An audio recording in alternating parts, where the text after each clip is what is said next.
The Seattle Seahawks are finally starting soon. We are less than we're 25 days away. It's September 8th is that first game of the year.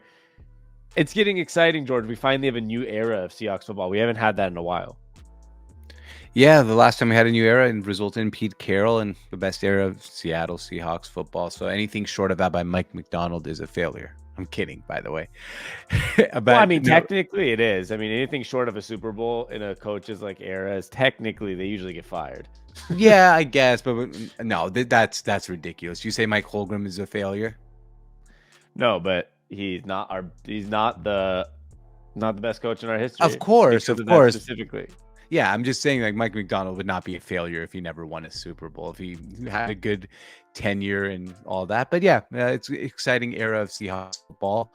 The preseason games, I try not to take anything out of them, but we do look like a physical defensive team, which is kind of, at least there's an identity there, which I think a lot of teams are missing in the NFL. And when you have an identity, it's a place to start. I don't think this is the most talented Seahawks team. But you're starting to hear some buzz, bro. There's some buzz around other major sports media outlets and podcasts saying that the Seahawks are a sleeper team to watch out for. So the buzz is good out of Seahawks. You're listening to the Sports ONTAP Seattle podcast. I'm Sammy, and with me as always is my older brother, George. Your favorite place to be a fan of Seattle sports. Now let's get this party started. I'm going to give us that. I mean, at the end of the day, it goes back to the fact that Mike McDonald is supposed to be that next Sean McVay, but on the defensive side of the ball. And I think that's where this buzz is all happening, right? Everyone knows that there's potential for this guy to be something extremely special. And everywhere he's gone, he's transformed a defense. I know he didn't win a national championship in Michigan, but before he was at Michigan, it was a really crappy defensive program, and he helped turn that around. And Harbaugh's given credit to that many times. And then his brother stole him to the NFL. His own brother took him, helped turn the Ravens. A lot of players like Patrick Queen was looking like a potential bust, and different guys, and turned it around and made them a team that absolutely demolished a team like the Seahawks last year defensively. And, if he can do that again as a head coach, I mean, there's no reason not to believe that a team that has a coach that if you build something extremely special on defense, you're going to be all right. I mean, it goes the same way on offense. When you have those offensive genius head coaches, they always at least build something that's at least more exciting than a bad team. 100%. That's a good way to put it. More exciting than a bad team. Yeah. Yeah. I mean, I don't know what the expectations are here. For the fan base in general, my expectations for this season is to compete for a playoff spot. I think, just competing for a playoff spot. And I know it sounds so weird for a team that's, been consistently in the playoffs, consistently a Super Bowl contender. Well, not for the last few years, but you know what I mean? We weren't in the playoffs last year either. And we weren't in the playoffs last year. We were competing for a playoff spot last year, in the playoffs, I think the year before. But in general, for a team that, I guess Seahawks fans under Pete Carroll always had Super Bowl aspirations. That was kind of the expectation after winning a Super Bowl and reaching two of them. I think this year's expectations are, hey, if you're competing for a playoff spot, it's a good season. Of course, making is bonus. Going deep in the playoffs is a double bonus. If somehow you win a Super Bowl, that's like a jackpot. That's like hitting a royal flush in Vegas on the bonus and winning $1 million with a $5 hand. It's just okay, wow, that didn't expect that. But would you say that's right? The expectations are compete for a playoff spot this year. Yeah, I mean, I think it would be disappointing if we're anything short of 9-8, because that's what we were last year. And this is supposed to be, and this sounds wrong. It's supposed to be a coaching upgrade, maybe because of the era we're in. But it's obviously not a historical coaching upgrade because we had one of the best coaches of all time. But it's supposed to be an upgrade defensively for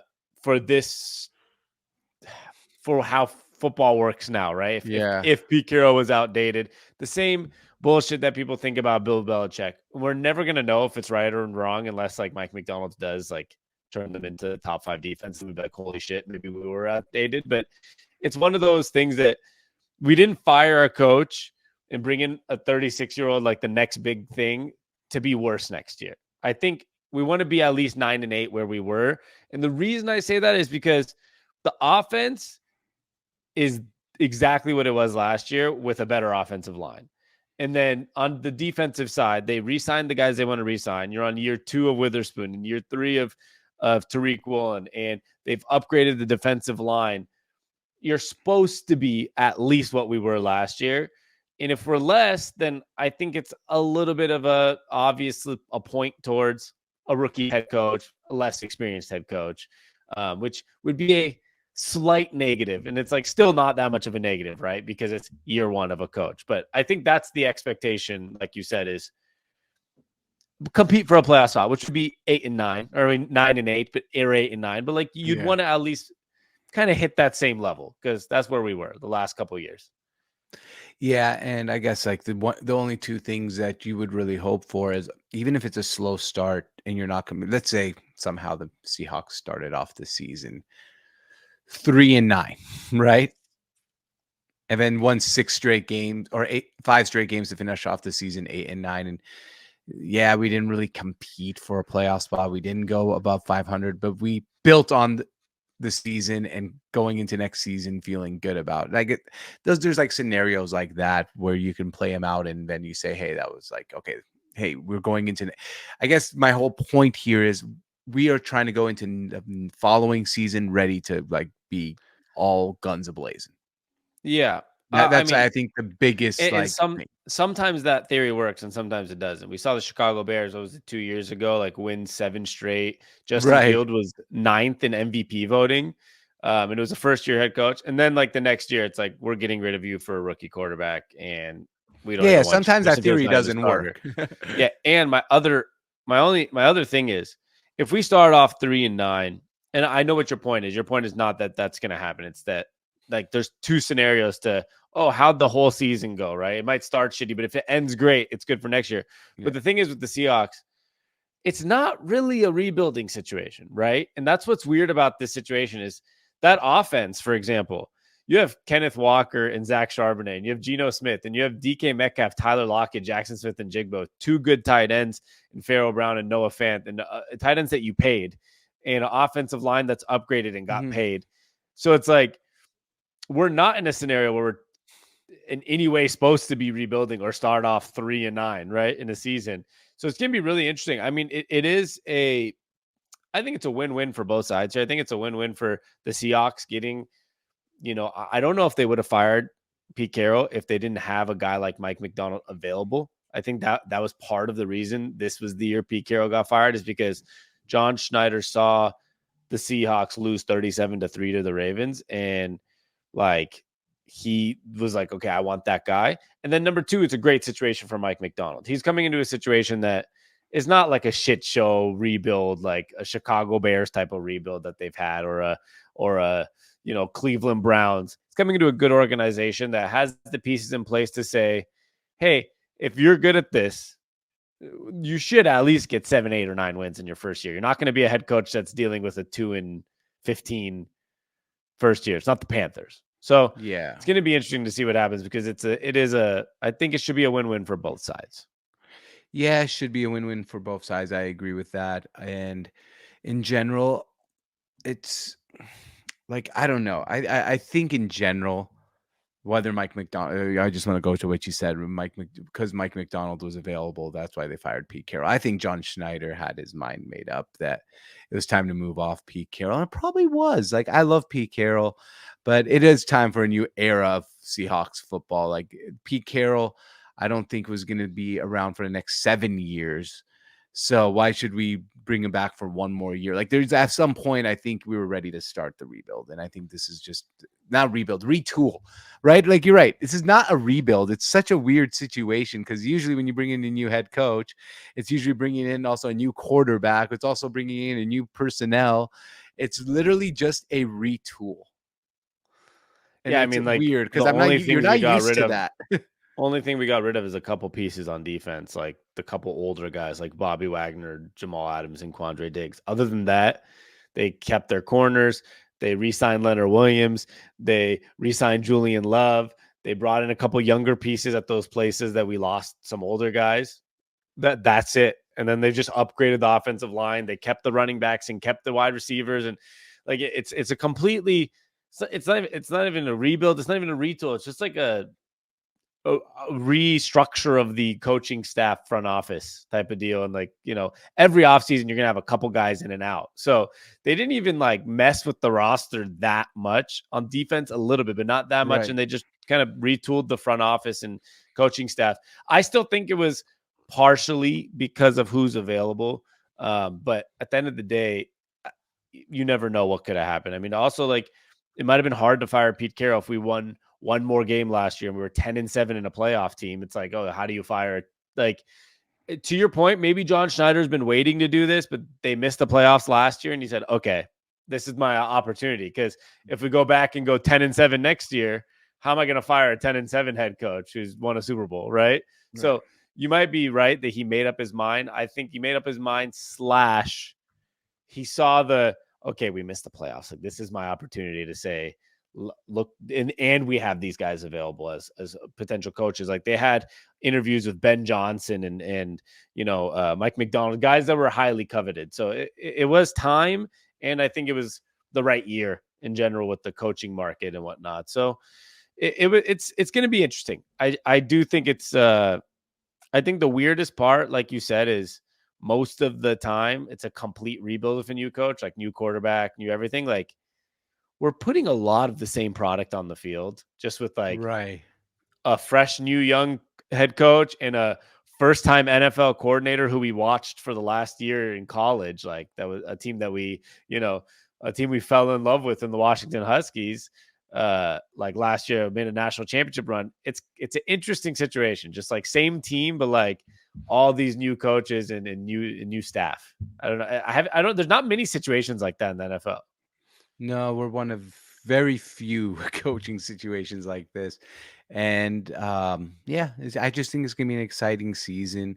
Can't wait for it to start. I know it sounds like, honestly, like all this fluff and preseason, and yeah, I know there's some training camp battles here and there, but like I'm just itching to get this started. Like, this is my least favorite time of the year, is the preseason. Like, I'm like, just like, I want it to start. I want it to matter. And the preseason, some people love preseason football, by the way, and kudos to you guys, but I'm ready for this bad boy to start and get the engines rolling. This was the first time I'd say like 10 years, like shit, like since I was in college, that I've cared about a preseason game. And I didn't actually care about the game. I cared just to like see. I kind of honestly, care is not even the right word. I like was excited to see Mike McDonald on the sideline for the first time for like a quarter, and they played a lot of the defensive starters for that quarter, and it was just good to see. Like, they gave up only a few first downs. I don't care if it's first string, second string. The defense looked like what you said a word earlier. Like, they came out like super energized and hard nosed, Right. which is And that's good to what see. we, Because I guess that's what we teams wanted to do come see, out dead. really. Yeah, that's Yeah, what all we sometimes wanted to teams come see. out dead even in a preseason game. So at least there was some good vibes. But other than that, like, what the hell do we care about? Like, I don't give a shit Exactly. what PJ Walker's stats were, in all honesty. Me either. I hope we do not see a snap of PJ Walker the rest of the year. Like, so I don't care what his preseason stats were. I don't want to see a snap of Sam Howell. That means Geno Smith got hurt. So it's kind of hard sometimes.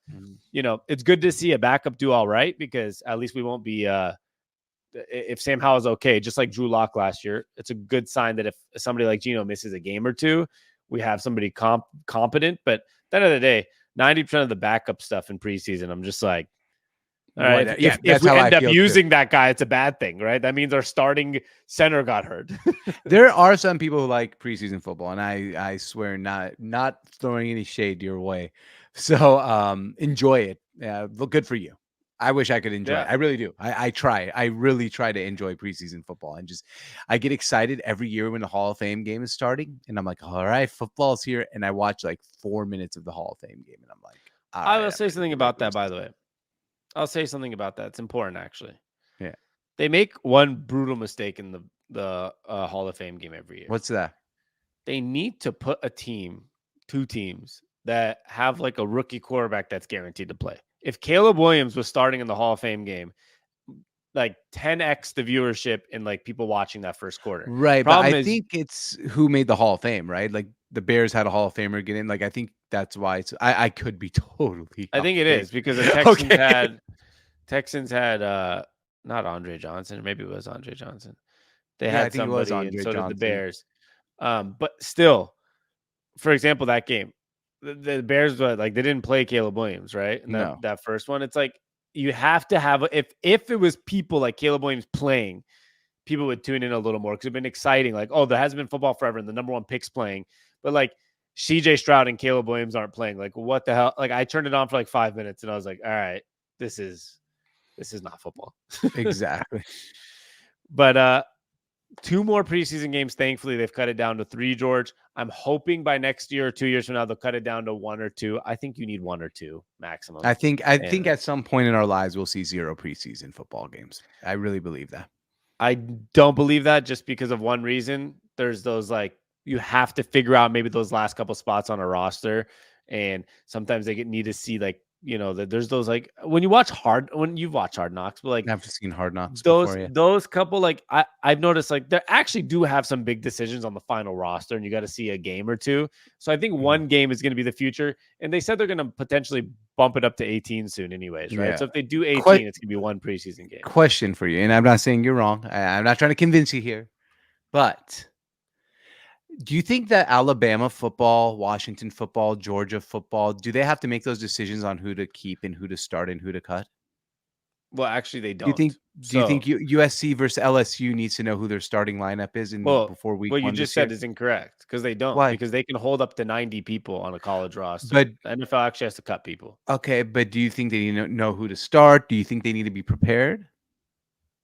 They don't need preseason. If college doesn't need preseason, NFL doesn't need preseason.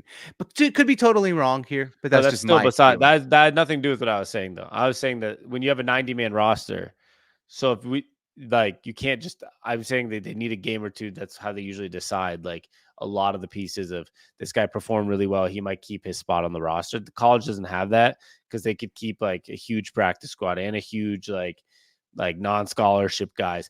I Sure. honestly just think for the business of it is why it matters. Like just the business of Maybe. who's going to make a roster or not. And I think it's that simple. And I think there's a game practice. check involved, I think, in the Yeah. Oh, preseason for I didn't those know that. 90-man roster guys. That's not involved in I think there's a game check. Like and that is important for the guys that are need some money. Yeah, but yeah, that's just my thoughts. I don't think it really matters. I don't think it's necessary, but to each their own. I mean, there's a reason. If the NFL keeps it, that means they think it's necessary. If they eventually bring it down to 0, that means they don't think it's necessary. So, well, that's the way I we'll think 0 find would be out. shocking. Their first move was from 4 to 3. I think if they really thought it was unnecessary, it would have gone from 4 to 2 or 1 from the Yeah, we'll get-go. find out. I'm guessing my guess is going to be 18-week season and then either 1 or 2 preseason games. Like that's what we'll see the rest of our lifetime soon. And I hope so. I mean, might as well put one more game. Like who cares? Yeah, exactly. Like it sounds better than 17 anyways. 100%. And you get 9 and 9 home and away. So just do it. Well, let us know in the comments. Do you think preseason is necessary or not? Like at least one game. I'm actually very interested in the thoughts there. And we'll be back soon. We're going to be kind of up and running again more than usual. You can find the podcast, everything links in the description. We're going to be doing both Seahawks, Mariners, some Huskies, some Sonics as they come back here soon, all on this channel. So you can find us everywhere at Seattle on Tap, seattleontap.com for our blogs and merchandise. And if you look up Seattle on Tap or at Seattle on Tap on any podcast network, you will find the podcast in full audio version. I'm Sammy on Tap, and my big brother's always with me, George on Tap. I said your name. Sorry. He was about to say it. I saw that. If you're listening to audio, his finger came up about to speak. I was about just doing to. a quick Hey, it's okay. You outro. know what? It's all good, bro. I mean, you're very able to say my name for me. Yeah, it is. It's probably easier than the pause and gap. So I was just trying to run it out. Honestly, from now on, do that. Like it's actually much better. It's better than and he's George on pause. Tap. Well, we'll be back. Sammy on Tap, George on Tap. They're spelled on the screens. You'll see all the links in the bios and description. So just check them out for all our daily shows. And we have a live daily. George has a live daily. Just look at all the links in the description, and we'll be back a lot more frequently. We love y'all, and we appreciate the support. And George, you have anything else to say? That's it. All right. So you know what we like to say, right? Yeah. Thanks for stopping by. See you guys next time. Peace.